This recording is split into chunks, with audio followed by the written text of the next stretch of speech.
Today I'm going to tell you what Porsche doesn't want you to know about the 911 Cayman and Boxster. This is my 1999 Porsche 911. When new, this would have cost about $70,000, which would be over $130,000 in today's money. Compared to the Boxster of the same era, the 911 would cost over $50,000 more when adjusted for inflation. But is the 911 worth that heftier price tag? This is a 1999 Porsche Boxster. It's not just any Boxster, this is the Boxster that I daily drove for over 6 years. The 1999 Boxster and 1999 911 look almost identical from the doors forward. This is thanks to cost-cutting efforts needed to help save Porsche from bankruptcy. I declare bankruptcy!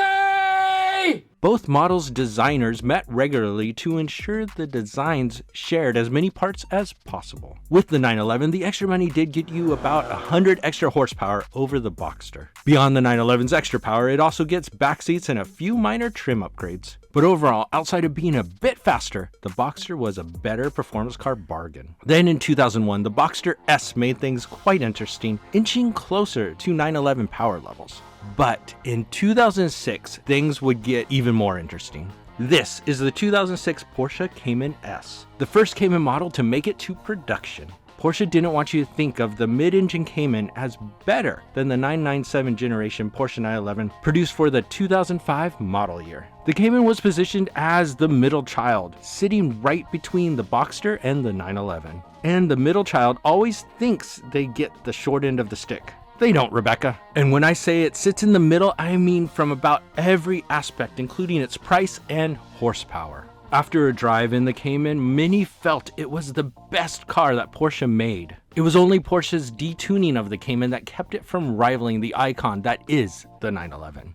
Porsche had managed to keep the Boxster and Cayman from cutting in on the 911's performance capabilities, but then everything changed. Porsche would further evolve the Cayman, Boxster, and 911 in 2012. The styling changes made the Boxster and Cayman look like junior supercars, and the 911 started to look like a middle-aged man gaining weight over its fit, younger mid-engined siblings. Because of this, the 911 started to feel much more like a GT car than previous generations, and the Boxster and Cayman had a pure sports car feel. Well, other than the change of all three to use electric power steering versus hydraulic, which numbed some of the feel, especially in the earlier examples.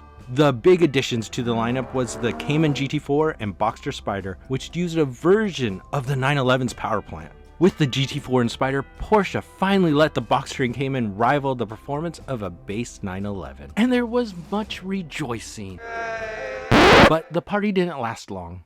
With the 718 Boxster and Cayman, Porsche would change the power plant to a turbocharged flat 4. While still a strong engine, at least while on boost, the characteristics changed dramatically and not everyone was a fan. I mean, it is missing 2 cylinders. All things considered, the previous generation Boxster and Cayman were overall better cars than the base 911, but their perception of the 911 being far superior was maintained. Porsche had managed to squash any rebellion of the cheaper mid-engine sports cars, but they left a bit of hope.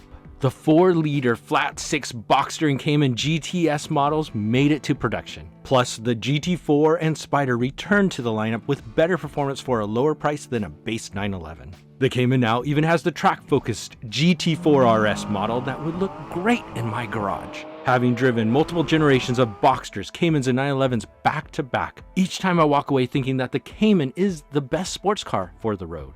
And the thing that Porsche doesn't want you to know is that you should buy a Cayman GT4 RS over just about any 911, only outside of the highest performance variants. The thing is that your ego says you have to buy the 911, but check out this video to see why I regret selling my early Boxster.